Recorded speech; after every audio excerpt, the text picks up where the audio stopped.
second video in the data type series. The first one we looked at the Boolean value, and this one we're going to look at integers. Remember, you can, if you're trying to work along with the video, you can pause it at any time while you get your own project to up to date and up to speed.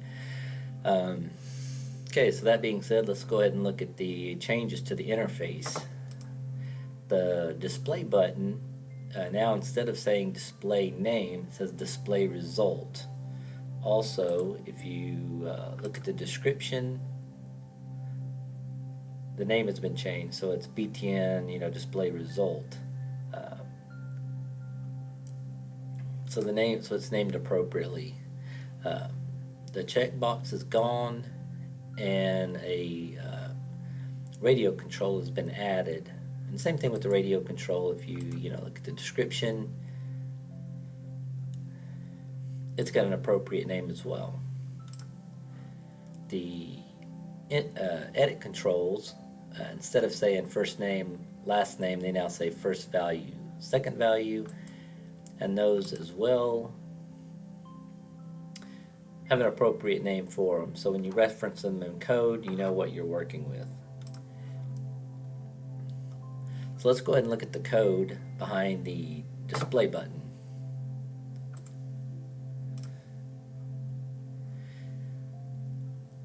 So there's a few changes to the code. This is where our variables are being declared.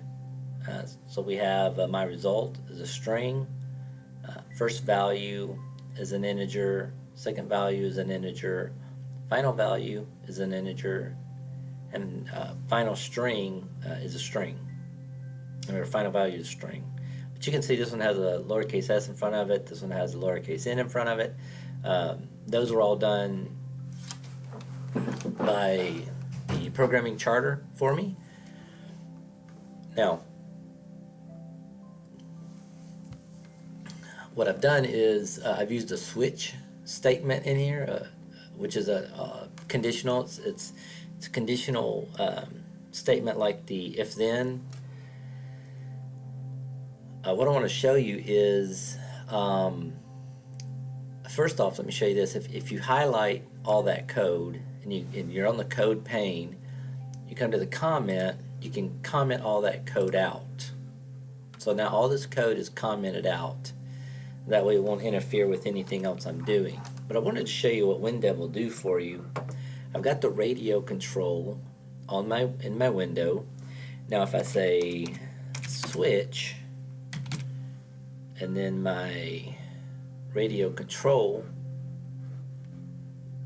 WinDev knows the specifics about my control, and so it knows I've only got two radio options on there, an add and subtract. So it goes ahead and puts comments in there for me, and it's case 1, case 2. So the first radio button is case 1, second radio button is case 2. If I add a third radio button, it's going to be case 3. Basically an array of, which we'll discuss later what arrays are, but it's an array of controls. And WinDev arrays the index starts at 1, not 0. Some of the programming languages, the index is going to start at 0. In WinDev, the index starts at 1. So you have 1, 2, 3, and so on. Okay, so you notice WinDev did all that for me, and all I do is really put in switch and radio operator. Okay, so let's get rid of that code, and let's uncomment out all this code that we commented. You can go, so you highlight it, and you go to the uncomment, and now it's uncommented. One thing I want you to notice is where I'm assigning a value to the string variable, the color of my text is green here. Well, it shouldn't be green.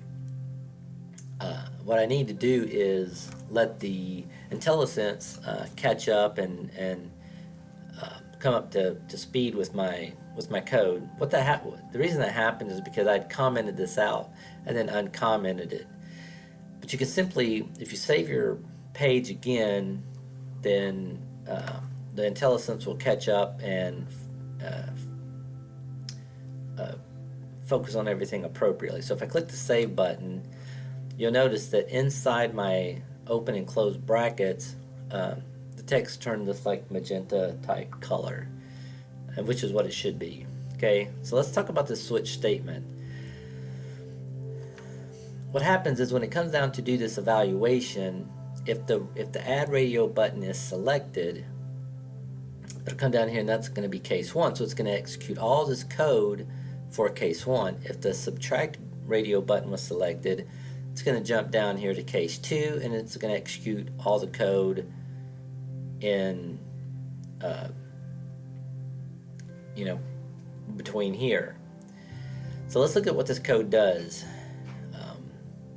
We have an integer variable, or we have a variable that is of integer data type, and so we're going to take the first value and the second value,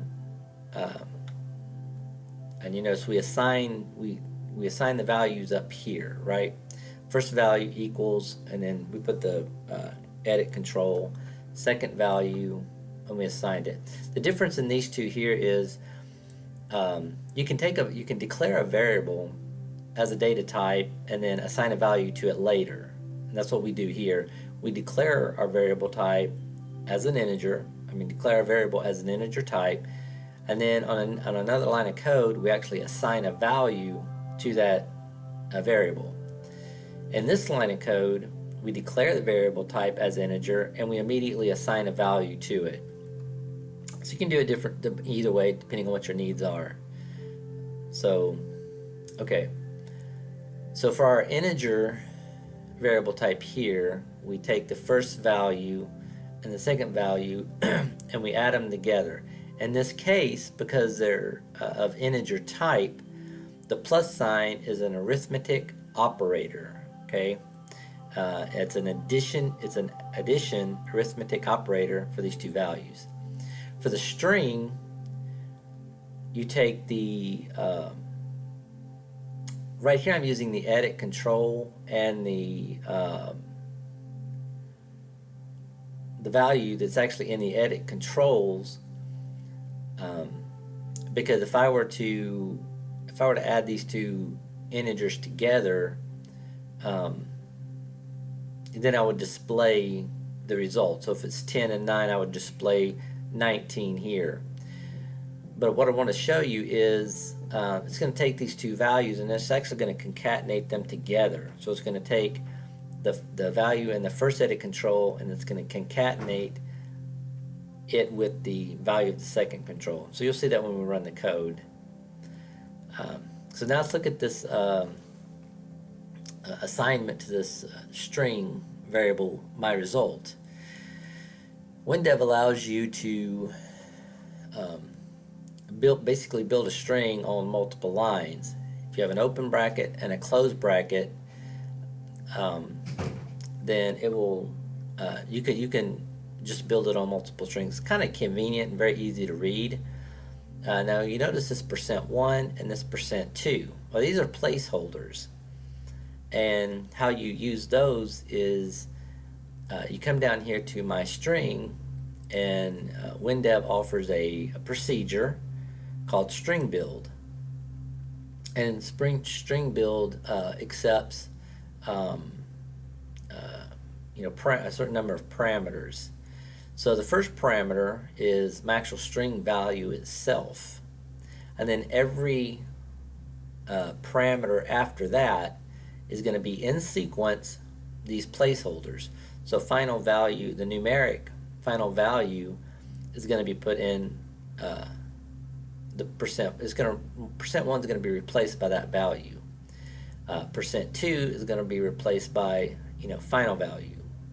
So if I were to switch these up, if I were to put %1 up here, and %2 up here and %1 here, then the %2 would reference this value. Okay, so it's always %1, %2, %3, %4, etc. That's how that works. So now you notice if the subtract radio button is selected, then it's going to execute this code. So the numeric value is the first value minus the second value, and these are integer values. The string value, you can't have an arithmetic operator, okay? So if I were to put edit, the edit first value minus edit second value, you're going to get a runtime error. Your code's going to crash because you can't do that. You can concatenate, but you can't use an arithmetic operator on string values. So I'm just simply assigning a string value to it, and then this code here is the same. So let's see how this works when you run it. So we'll click go and run the program. So if I put 10 in here and I put 9, and we have add selected, we click display. Here you can see it added the two values together to get 19. And here you can see it concatenated them together, took the value 10 and then concatenated 9 onto it. If the subtract is selected, it's going to hit this statement here. We click display. So inner value is 1, 10 minus 9 is 1, and then you cannot subtract one string from another. Okay, so what if you put 10.5? Since these are integer values, if you want to use a decimal place, integers are whole numbers. Not going to allow you to use a decimal place. If you wanted to use a decimal place, instead of declaring these as integers, you'd have to declare them as a currency, numeric, or a float. So it's not going to work. What's going to happen is it's going to just truncate the 0.5, but you'll see when you concatenate them together, you'll still have that. So let's go back to the add and click display again, and you can see you still get 19 because it doesn't care about the 0.5, just got rid of it. But when you see the string, you have 10.5, and then it concatenated the 9 on there. And so that's how that works. The next video will be over the currency data type, which will allow you to use a decimal place. All right.